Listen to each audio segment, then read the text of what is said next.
Welcome to episode 53, or installment, whichever you prefer. I kind of like episode, going ahead and staying on the line with the episodic installments. Oh, hello, my kitty cat is back. Keeping with the episodic installments that Mr. Lucas started with the series. Anyway, in this video, I'm going to take a look at some new figures. Ki-Adi-Mundi. Rainy days and moon days always get me down. A Bespin Survivor, a comic pack that I was looking for and mentioned a couple of video blogs ago, and then finally a comic that I forgot to mention in my last blog, in episode 52, if you will, when we were going through the things that my friend Sarah had so kindly passed along.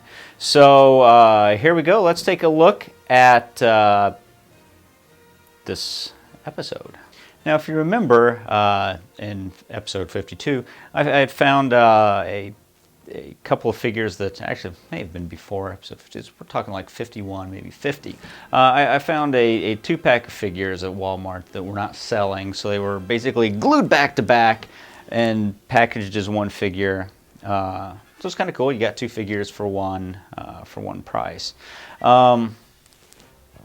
I was at Walmart again the other day, and lo and behold, found another set of these.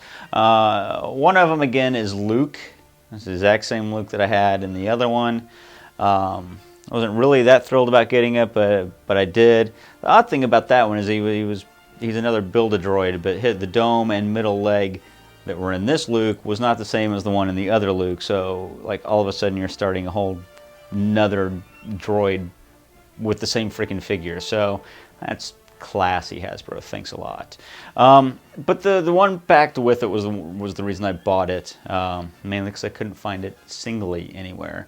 And that is the concept art for the Revenge of the Sith version of Ki-Adi-Mundi. The figure is based on the art of that Derek Thompson did. And what this was done is he's wearing a kind of a ragged cape and an eye patch, and all this is to show that the Clone Wars have been raging on for years, and they were really, really beginning to take a toll on the Jedi. This concept is actually something that they scrapped and went with, all of the Jedi basically looking the same. And I kind of wish they hadn't. I kind of wish they would have kept this to show the toll that the Clone Wars is actually taking on the Jedi and everybody else involved with it. But it's not my movie. It's something that I kind of would have liked. But whatever. I'm fine with the way Revenge of the Sith turned out.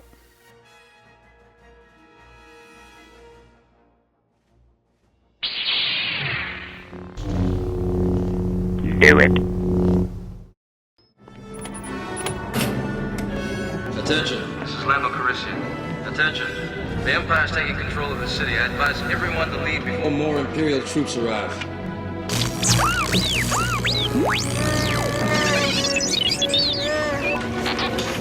This way. But don't blame me. I'm an interpreter. I'm not supposed to know a power socket from a computer terminal. In The Empire Strikes Back, we see several Bespinites fleeing after Lando calls for the evacuation of Cloud City. One, however, stood out. This Cloud City resident chose to run, carrying with him an ice cream maker. Now, I'm assuming that frozen treats must have been one of his favorite things. They've been very important to Wilro Hood, and now we have his figure immortalized in plastic. Now, according to the back of the card, he works for the mining company, and when the Empire seizes control, Hood destroys the computer memory core to prevent the Empire from discovering information about the secret transactions that Cloud City has had with the rebels. So I'm assuming, the rebellion likes their ice cream. And who doesn't? So with new comic packs coming along all the time, I was excited about the new wave of legacy packs that were coming out. The one in particular with Darth Krayt and Sigil Dare, I don't know. I really don't care how you pronounce her name. She's a cool character. But she's an Imperial Knight, so that wasn't really why I wanted this set. I wanted the set because of Darth Krayt. I really, really enjoy the Legacy series, and Krayt is one of my favorite. And since he is actually the character, and I already have a couple other figures of him, I knew this would fit right in. There is another Legacy set with 2 other Imperial Knights, and I've seen it on the pegs, and I'm hoping, to grab that over the next little while. I'm not going to be in a hurry to get it, but it's got the other 2 prime Imperial Knights, so it would just make a nice Legacy set of figures, because I'm telling you, Legacy, bingo, you guys have really got it on with that one. Finally, the comic I forgot to mention the last time. It's a trade paperback. Tag and Bink were here, combining all of the single issues into one nice volume so that you can have everything.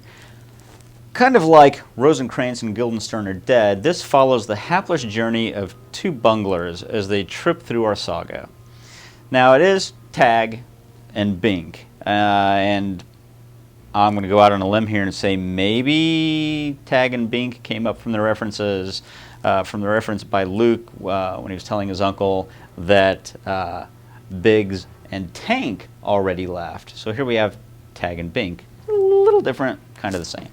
But it's loaded with great puns, among many. One I had to read a couple of times to actually get it. I'm very ashamed of that. But Manny Bothans.